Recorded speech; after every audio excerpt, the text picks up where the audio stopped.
किसी के द्वारा दिया गया एक श्राप व्यक्ति के जीवन पर भारी पड़ सकता है? क्या अपनी जिद पूरी करने के लिए कोई इतना स्वार्थी हो सकता है कि वो एक इंसान को जीवन भर का दुख दे दे? आपका जवाब भी हाँ होगा। लेकिन जिस घटना का जिक्र हम करने जा रहे हैं उसका संबंध है महाभारत काल से।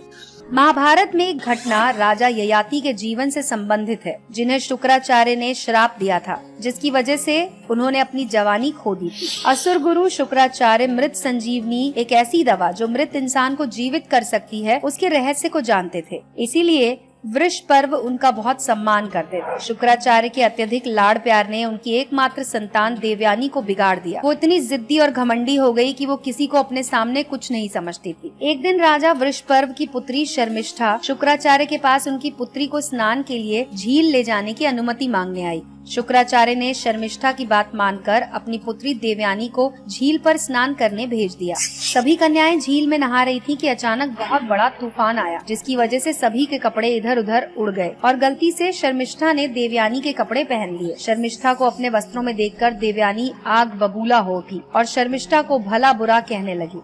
दोनों के बीच कहासुनी बढ़ गई और गुस्से में आकर शर्मिष्ठा ने देवयानी को सूखे कुएं में धक्का दे दिया। इसी दौरान पड़ोस के राजा ययाति वहां अपने घोड़े पर से गुजर रहे थे। देवयानी की आवाज सुनकर वो रुक गए और उन्होंने देवयानी को कुएं से बाहर निकाला। हाथ पकड़ लेने की वजह से देवयानी ने राजा ययाति पर स्वयं के साथ विवाह करने का दबाव डाला। राजा ययाति ने ये कहकर विवाह का प्रस्ताव अस्वीकार कर दिया कि वो एक क्षत्रिय है और ब्राह्मण युवती से विवाह नहीं कर सकते। राजा ययाति वहाँ से चले गए। उनके जाने के बाद देवयानी घर न जाकर पेड़ के किनारे बैठी रही। जब काफी समय तक देवयानी अपने घर नहीं पहुँची, तब शुक्राचार्य उसकी तलाश में निकल पड़े। जब वो उस कुएं के किनारे पहुँचे और अपनी पुत्री को वहाँ बैठे देखा तो उन्हें बड़ा आश्चर्य हुआ। अपनी गलती छुपाते हुए देवयानी ने अपने साथ हुई घटना बताई और कहा कि जब तक शर्मिष्ठा उससे माफी नहीं मांगेगी वो नगर में वापस नहीं जाएगी। शुक्राचार्य ने ये बात राजा वृषपर्व को बताई और उन्हें कहा कि अगर शर्मिष्ठा उनकी पुत्री से माफी नहीं मांगेगी तो वो इस नगर को छोड़कर चले जाएंगे। राजा वृषपर्व किसी भी रूप में उन्हें जाने नहीं दे सकते थे, इसीलिए अपने पिता के लिए शर्मिष्ठा ने देवयानी से माफी मांग ली।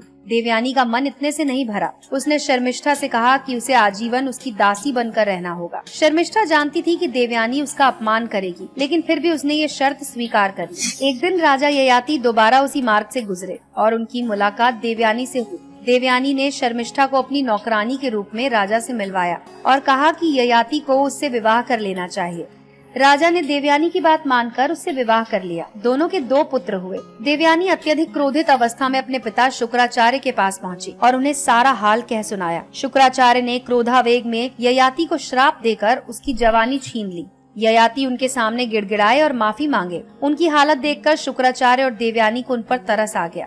तब शुक्राचार्य ने अपना दिया हुआ श्राप वापस तो नहीं लिया, लेकिन हाँ, उन्हें एक शर्त रख दी कि अगर कोई पुत्र उन्हें अपनी जवानी दे दे तो वो जब तक चाहे तब तक जवान रह सकते हैं। वृद्ध ययाति ने अपने महल पहुंचकर सबसे पहले अपने बड़े पुत्र से कहा कि वो उसे अपनी जवानी दे दे। उसके सभी बेटों ने उसका आग्रह टाल दिया, लेकिन सबसे छोटा पुत्र अपने पिता की इस बात के लिए राजी हो गया। पुरु ने अपने पिता ययाति को अपनी जवानी दे दी और स्वयं वृद्ध हो गया। ययाति ने अपनी जवानी का भरपूर आनंद उठाया, लेकिन एक दिन उसे गलती और पुत्र के प्रति किए गए अन्याय का एहसास हुआ। ययाति आत्मग्लानि में अपने पुत्र के पास पहुंचा और उसने कहा कि अब वो ज्यादा जवान नहीं रहना चाहता। ययाति ने पुरु को उसकी जवानी वापस की। सम्राट ययाति जंगल की ओर प्रस्थान कर गए और अपना संपूर्ण जीवन वहीं बिताया। तो दोस्तों, ये थी एक ऐसी कहानी। अगर आपको ये पसंद आई हो तो इसे लाइक करना ना भूलें।